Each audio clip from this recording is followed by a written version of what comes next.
Hey there foodies, welcome back to my channel. Hope you guys are doing well.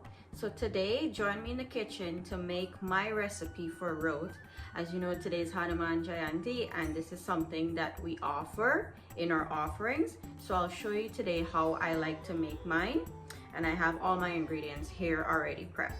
So we're gonna do 3 cups of all-purpose flour today, 1.5 cups of evaporated milk or 1 tin, 1.5 cups of white sugar. You can use white or brown. I'm going to use white today. 1 teaspoon of freshly grated nutmeg, 1 tablespoon of essence, 1/2 cup of softened ghee. Make sure your ghee is at room temperature. If not, you need to let it stay out for a little while. 1 teaspoon of ground cinnamon and 1 teaspoon of ground cardamom or elaichi. So what I'm going to do, I'll put all of my spices together in the flour and give it a good mix. And then I'll add my sugar as well.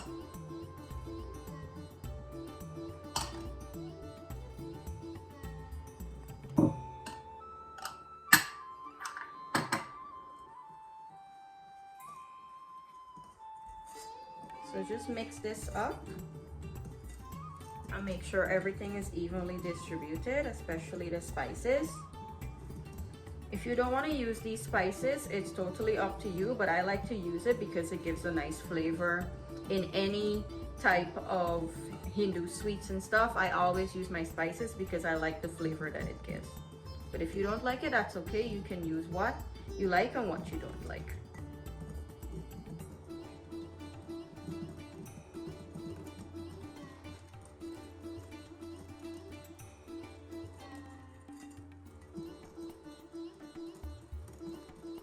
Okay, so I think this is mixed in really well. I'm gonna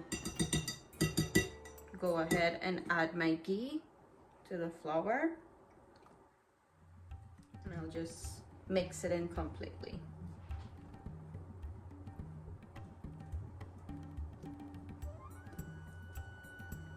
So I'll continue to mix this in and I'll come back when it's fully incorporated into the flour. Our ghee is nice and mixed into the flour. What I'm gonna do now is just add my essence to my milk. I like to do this because it gives a more even distribution of the essence versus throwing it into the flour and then just the spot that you throw it on gets most of the flavor. So I'm just gonna make a hole in the middle here and I'll start to add my milk in parts. For this, you're looking for a very soft dough, but still firm to hold its shape. And depending on the flour that you're using, that'll also determine how much milk you need to add. Sometimes you may need to add less, sometimes you may need to add more. So I'm gonna go ahead and continue to add my milk, and I'll come back when it's all in a dough. Okay, so my dough came together really nicely. I actually ended up using just 1 cup of the evaporated milk. I don't know, maybe because something in the air today, maybe the air is not so dry today because it's cold outside. So you guys can just gradually add your milk depending on the flour you're using because it can vary at times. And add any flour if necessary for dusting so that you can smooth the dough out. So I'm just gonna put it on the surface here and just give it one final knead. See how soft it is, but it's still holding its shape. That's what you want. And it's not sticking to my hand. All I have on my hand here is just the ghee that's inside, which also helps for it to not stick to your hand.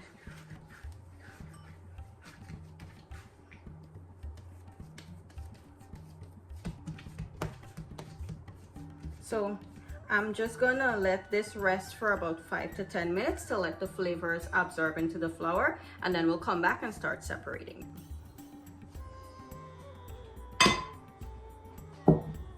Just gonna put it in a clean bowl and I'll cover it with a clean towel and let it rest for 5 to 10 minutes, and we'll come back then.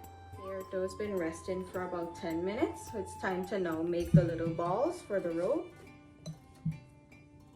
So I'm just gonna dust my surface here with a little bit of flour because I don't want it to stick. And I'm just gonna cut this up into equal parts. You can make your roats as small or as big as you like. Today I'm only going to be making 4. And what you have to do is just roll it into a ball like this. You can use the surface as well, like this, and then press it out. Some people roll it out with a rolling pin. I don't like to do that because it makes the inside dense to me. So I just take my fingers and I press it out like this. And you don't want to press it out too thick or too thin. I'll show you what mine is after I finish with this one. And push your edges in to try to avoid having cracks when it's gonna fry. And in the meantime that I'm doing this, I have some ghee heating up to medium heat because that's what you need to fry this in. You can't fry this in oil. You have to fry it in ghee. Especially if you're going to be making offerings, you need to do it in the ghee. Okay, so all of my roat discs have been pressed out and this is what they should be looking like. Try to avoid having any like excess flour because it's going to burn in the ghee really quickly. And make sure that you push these edges in because they can crack sometimes in the ghee and loose up. So I'm just gonna show you the thickness that I did mine. I don't know if you can see, but it's not very thick. See? Compared to my fingers, it's not very thick, nor is it too thin. If you do this too thick, it might not cook very well in the ghee, and if you do it too thin, it'll be crispy. If you like your roat crispy, you can do it that way. I like mine to have a crispy outer coating and then have like a nice chew in the inside. So this is why I do it to this thickness. So my ghee is heating up. When it's already on medium heat, we'll go over and I'll show you how I fry them. So see you in a few minutes. Okay, so my ghee has come up to medium heat. If you want to know, I'm using an electric stove and I have my knob at number 3. So you just want to carefully place it in. So you don't want this to be very hot. As you can see, it's just a gentle like bubble and coming up. That's what you want, because if this is too hot, the roat will get brown too fast and it won't cook properly on the inside. So this is something that you need to fry really slow in order for it to cook properly on the inside. And you don't want to touch it and turn it too much because you can break it up. So I'm just gonna let this fry for a few minutes on this side, and then I'll come back and show you when I flip it, and then we'll continue to fry. Okay, so it's been a few minutes since it's been frying on this side. So what I'm just gonna do is gently flip it over to avoid hot spots. So it's already starting to get nice and brown on this side.